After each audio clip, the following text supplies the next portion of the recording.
ಈ ಜಗತ್ತೊಳಗ ಒಂದು ಜೀವಿಯ ಬದುಕು ಅಥವಾ ಸಾವು ನಿರ್ಧಾರ ಆಗೋದು ಹೆಂಗಪ್ಪ ಅಂದ್ರೆ ಆ ಜೀವಿ ಎದುರಿಗೆ ಯಾವ ವ್ಯಕ್ತಿ ನಿಂತಾನ ಅನ್ನೋದ್ರ ಮೇಲೆ ಅದರ ಬದುಕು ಸಾವು ನಿರ್ಣಯ ಆಗುತ್ತೆ. ಯಾಕಪ್ಪ ಅಂತಂದ್ರೆ ಇವತ್ತು ನನ್ನ ಕಣ್ಣು ಎದುರಿಗೇನ ಒಂದು ನಿದರ್ಶನ ನಡೀತೆ. ನಿಮ್ಮ ಕಣ್ಣೆದುರಿಗೆ ಕಾಣಕತ್ತಿರುವ ಏಡಿ ಈ ಜಾಗದೊಳಗೆ ಸಿಲುಕೊಂಡು 3 ದಿನ ಆಗೈತಂತೆ.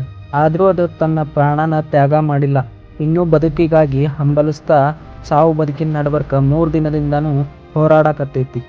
ಈ ಜೀವಿನ ಎಷ್ಟೋ ಜನರ ಆಹಾರ ಪದ್ಧತಿ ಒಳಗೆ ಆಹಾರ ಪದಾರ್ಥವಾಗಿ ಬಳಸ್ಕೋತಾರ. ಭಾಳ ರುಚಿ ಐತಂತೇಳಿ ಬಾಯಿ ಚಪ್ಪರಿಸ್ಕೊಂಡು ತಿಂತಾರ. ಆದ್ರೆ ಈ ಜೀವಿ ನಮ್ಮ ಆಹಾರ ಪದ್ಧತಿ ಒಳಗೆ ಇಲ್ಲ.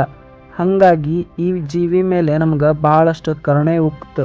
ಹಾಗಾಗಿ ಏನೋ ಮಾಡಿ ಈ ಪ್ರಾಣಿನ ಹೆಂಗಾದ್ರೂ ಮಾಡಿ ಉಳಿಸ್ಬೇಕಲ್ಲ ಅಂದ್ಕೊಂಡು ಇದನ್ನು ಉಳ್ಸಾಕ ಭಾಳಷ್ಟು ಹರಸಾಹಸ ಪಡಾಕತ್ತೀವಿ. ಆದ್ರೆ ಈ ಜಾಗದೊಳಗಿದು ಭಾಳ ಟೈಟಾಗಿ ಸಿಕ್ಕೊಂಡಿದ್ರಿಂದ ನಾವು ಎಷ್ಟೋ ಪ್ರಯತ್ನ ಪಟ್ರೂ ಇದು ಹೊರಗೆ ಬರಾಕ ಅದಕ್ಕೂ ಸಾಧ್ಯವಾಗಕತ್ತಿದ್ದಿಲ್ಲ. ಅದು ಅಲ್ದ ನಾವು ಇದನ್ನ ಕೈಯಿಂದ ರೆಸ್ಕ್ಯೂ ಮಾಡೋ ಕಂಡೀಷನ್ ಒಳಗಿರಲಿಲ್ಲ. ಯಾಕಂದ್ರೆ ಇದ್ರ ಹಿಡಿತ ಒಬ್ಬ ಮನುಷ್ಯನ ಕೈ ಕಟ್ ಮಾಡೋ ಲೆವೆಲಿಗೆ ಇರುತ್ತೆ.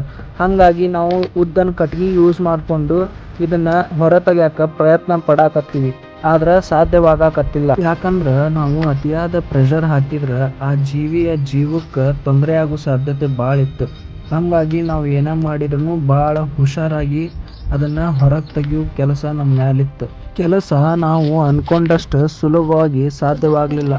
ಆದರೂ ಕೂಡ ನಮ್ಮ ಪ್ರಯತ್ನನೂ ಅಲ್ಲಿಗೆ ನಿಂದಿರಲಿಲ್ಲ. ಬಹಳಷ್ಟು ಸಮಯದವರೆಗೂ ನಮ್ಮ ಪ್ರಯತ್ನ ಹಿಂಗೆ ಮುಂದುವರಿಯಿತು. ಕೊನೆಗೂ ನಮ್ಮ ಪ್ರಯತ್ನ ವಿಫಲವಾಗದೇನ ನಮ್ಮ ಪ್ರಯತ್ನ ಸಫಲವಾಯಿತು. ಆ ಏಡಿ ಜೀವ ಉಳಿತು. ಕಡೆಗೂ ಹೊರಗೆ ಬಂದು ಎಷ್ಟು ಆರಾಮವಾಗಿ ಹೊಂಟೈತಿ ನೋಡ್ರಿ. ಭಾಳ ಸುಸ್ತಾಗೈತಿ. ಬಟ್ ಸ್ವಲ್ಪ ರಿಕವರ್ ಆಗೋಕ್ಕೆ ಟೈಮ್ ತೊಗೊತೈತಿ.